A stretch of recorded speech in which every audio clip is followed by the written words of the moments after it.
Hi crafty family, are you ready to get a little festive with me? I am going to show you how I created this little peppermint candy box using Scraptiva dies. So I created this by using 3 of the great big huge bottom ones.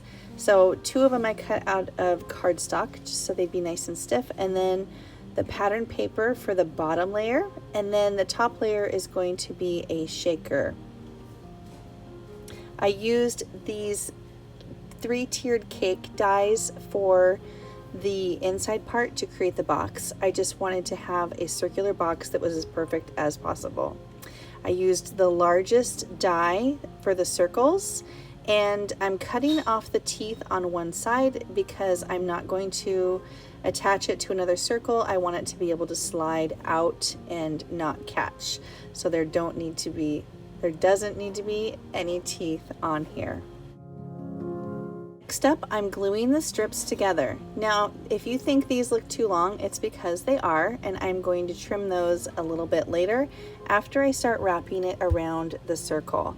So I'm just going to glue these together, and then I need to bend all of the teeth over and burnish the teeth corners. Why is it important to burnish? Well, when I didn't burnish it, they came out a little bit wobbly looking, and I wanted that really crisp edge to wrap around the box, the circular box. So it's kind of challenging, but you know, with time you can do anything, and we crafters are a determined bunch. Once I got the piece all together and burnished down the teeth, I went ahead and used my boning tool to curl it a little bit, and now I'm just adding a little bit of glue to one side of the circle, and I am gluing the teeth to the outside. And the reason I'm doing that is because the outside will be glued to the base and to the top, so you won't ever see the teeth, even though it looks ugly on the bottom. But and if you really didn't like that and you wanted to make sure that you couldn't see anything, you can always put another piece of circular paper on the bottom so it hides it, but I don't see a reason to do that since you're just gluing it down anyway. Just attaching the end and then making sure to burnish down the inside. The first piece is going to be the bottom, so I had to make it as tight as possible. This piece that I create will be the lid, and the lid needs to be loose enough so that it can slide up and down off of the bottom piece. So you'll see me kind of create the lid on top of the base of the box just to make sure that it's going to fit on there. Using the same process that I did before, it's just a little more complicated because I'm laying it on the top of the other box.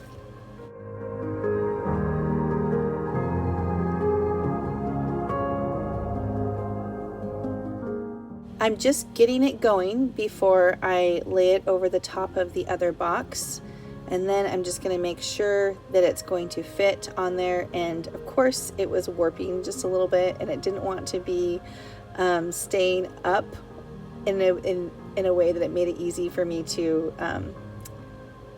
burnish it down with no support underneath it. And so I just had to keep messing with it and playing with it until finally I was able to get it to be on there. When you do this process, there are a few gaps, but like I said before, you will be gluing this down to the base or the lid. And so the lid is the one that has a couple little gaps, but you won't even see them when you put the whole box together. Once I got it together, it was really hard to get apart. I'm gonna go around on the oh no, I'm not gonna go around the inside. I thought I was gonna burnish it. Just cutting some little half moons so that next time I pull that off, it's easy to do that. And now I'm going to make the shaker. When I made the shaker, oh no, I'm not. I'm gonna go ahead and glue this onto the base here, and then I'm going to make the shaker. So gluing that on, and then I'm going to burnish the heck out of it so that it stays really well attached, and then I'll set it aside to let it dry and cure as a lovely little box up there. Now I'm going to make the the shaker, and I was like, should I do the Santa or should I do this little scene? And I decided obviously on the Santa. It was just so much more clear looking. When I did this, I actually used the peppermint before I pulled the inside circle out. You could easily put the inside circle on your cutting mats and tape them down and stuff, but I just kept it all together. And then it was kind of a mistake though. I should have used a smaller circle because the foam turned out so narrow that it was really hard to get it to glue down appropriately. And then I think it turned out really cute, but I wish there was more of the patterned paper on the top part. It was also a little bit floppy, and so I really had to work with it to make sure that it would stay. So my suggestion, learn from me, and then use a smaller circle on the inside of the peppermint. I thought I was being so clever, just like leaving it all together like, oh my gosh, I'm such a pro crafter. Nay, I created a little bit of a problem with myself. I get most of my sequins from AliExpress. I just find they come fast enough. There's a wide variety, and I can just kind of keep them flowing in. And I like the diversity that they offer for pretty reasonable shipping and pretty reasonable prices.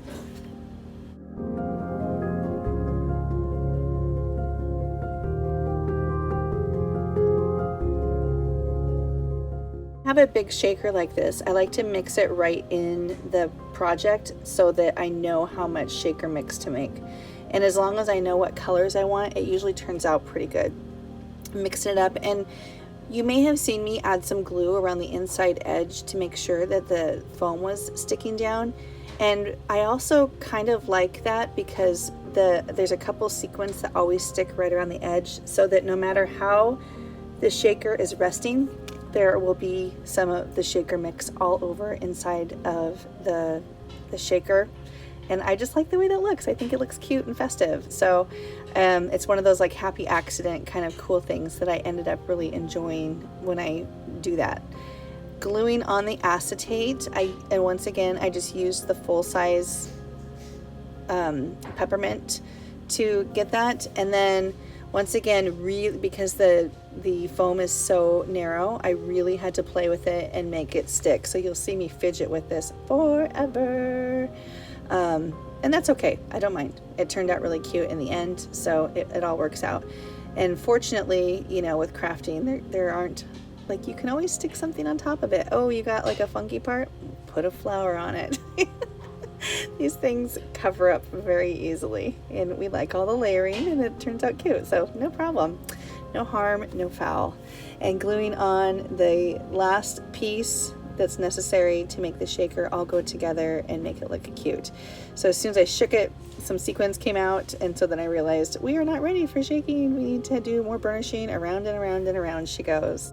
The last part for putting this project together for once and for all is to glue on the shaker onto the lid of it. And I always like to put my good intentions in there. So I've got some peace, health, and love in glue all over here. And while it's not directional, it sort of is the way that the lid goes together.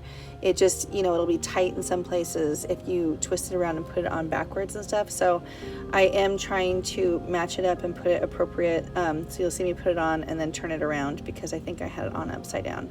It'll fit on either way, but that just kind of helps.